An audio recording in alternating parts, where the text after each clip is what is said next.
Marie Curie, the woman who lit the world and paid the price. In the year 1867, in Warsaw, Poland, a baby girl named Maria Skłodowska was born into a world that didn't believe women could become great scientists.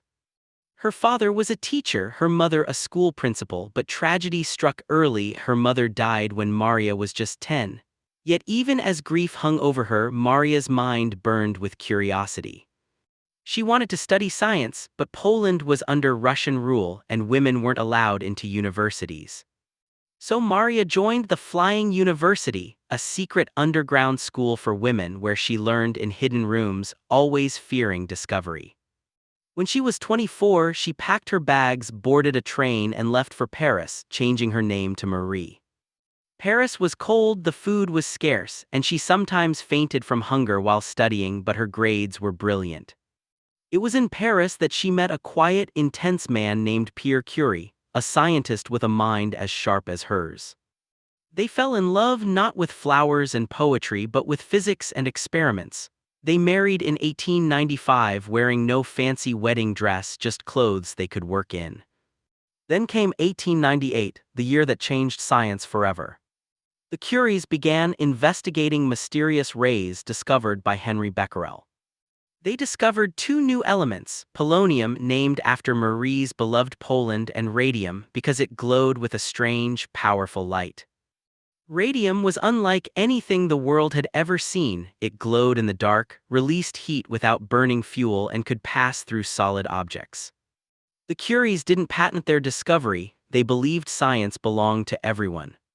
But the work was brutal. To isolate a single gram of radium, they processed tons of pitchblende ore in a drafty shed, breathing toxic dust. Their hands cracked and burned by radiation, though they didn't yet know how dangerous it was. At night, they would walk past their samples in the lab and marvel, the glass tubes of radium glowing softly like bottled moonlight. In 1903, Marie became the first woman to win a Nobel Prize, sharing it with Pierre and Becquerel. But in 1906, tragedy struck again. Pierre was killed in a street accident, leaving Marie devastated and alone with their two daughters. She could have given up. Instead, she took Pierre's teaching post, becoming the first female professor at the Sorbonne. She continued her research, and in 1911 she won a second Nobel Prize, this time in chemistry, for discovering radium and polonium. She remains the only person ever to win Nobel Prizes in two different sciences.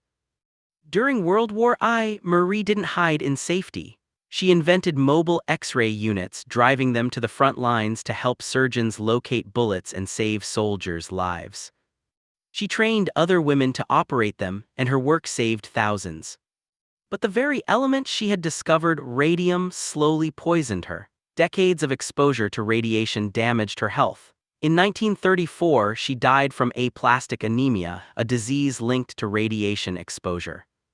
Her notebooks are still so radioactive that they're kept in lead boxes to this day.